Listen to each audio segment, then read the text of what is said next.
Torsten Slok from Apollo, somebody you know, who came out with a note today saying the probabilities of a recession are going up. Is that what your numbers show you?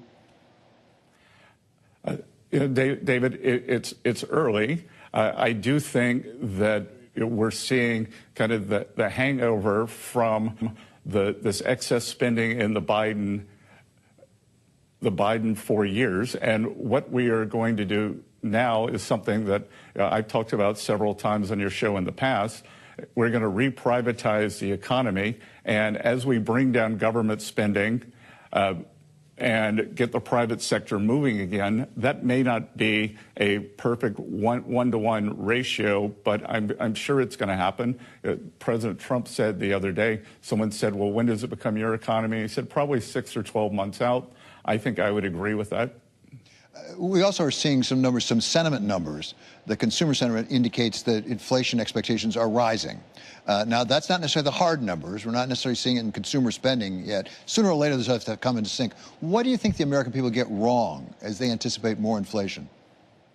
Well, I think, look, I'm not going to question the American people's current conditions because we're still living through this Bidenflation. I think that over the next 6 and 12 months, that as we deregulate, drill more American energy and establish our energy program and then make the 2017 Tax Cuts and Job Act permanent, get some certainty, that I think that we could very quickly go back to the Federal Reserve target of 2.0%. We've also talked about the 10-year, and you've indicated that the yield on the 10-year is an important indicator for you. That's on your dashboard as you assess how well the economic plan is doing. It's gone down to 4.2 from 4.4 since the election, but it's still at 4.2. Do you have a sense of, and I'm not asking for a specific number, but a range that would indicate this economic policy is working? Well, David, again, it's going to depend on how quickly the inflation drops, what the growth level is. But I would say that I believe interest rates have come down more than 20 basis points or 20-something since the election. And the other thing that's important is mortgage rates have come down and the spread on mortgages versus treasuries have come down since November, which I think is indicative of some of the things that we're going to do in financial deregulation. So the housing market is stuck now, but I would expect that the housing market sometime in the next few weeks is going to unfreeze.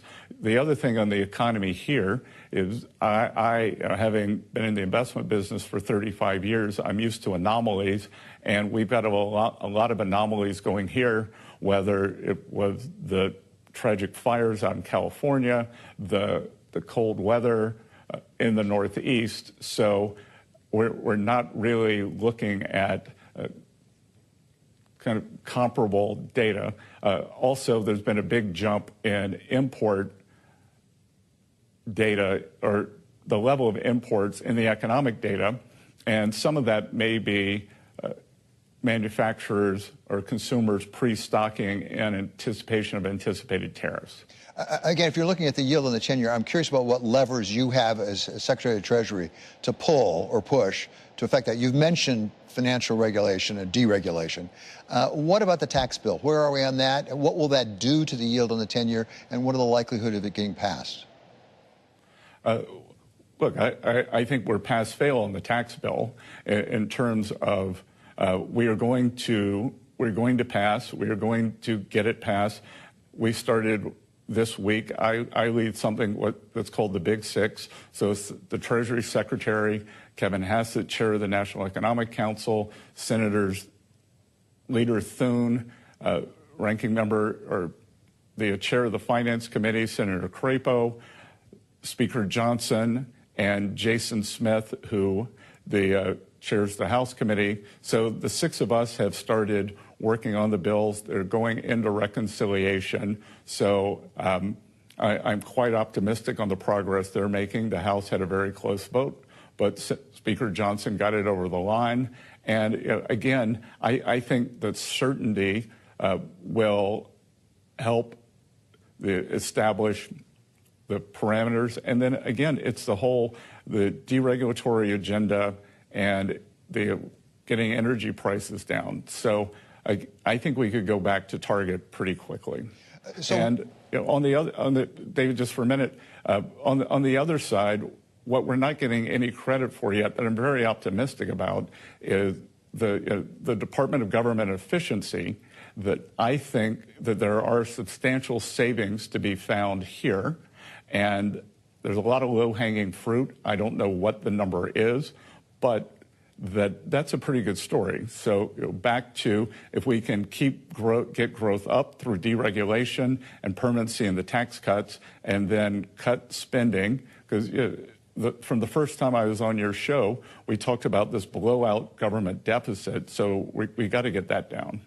Well, let's talk about actually DOGE, and how material that is in your competition 3%. I understand you don't have a specific number, but will it be material? Because it is a very big budget. You have to take a lot of money out of the spending side to really make a material difference in that deficit as a percentage of GDP.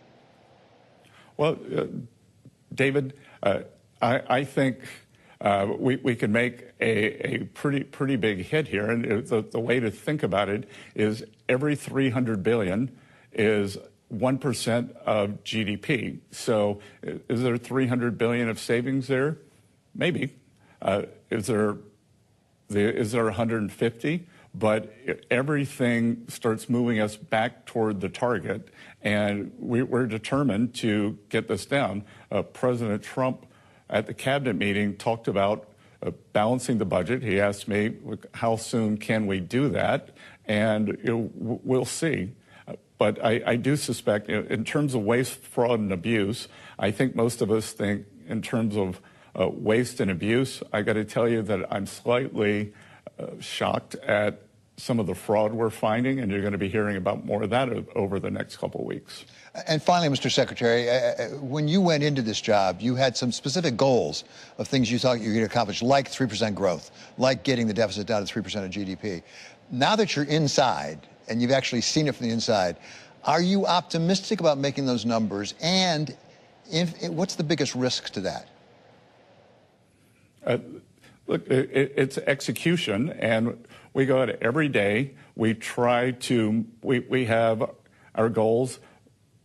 As we said, we've recentered on the 10-year, which is for capital formation, for mortgages. We are working on the budget deal. We are working on substantial deregulation. We're working on the president's policy of energy dominance. And if we get all those done, I think that it'll be easily achievable. But David, actually, I'll take back the word easily.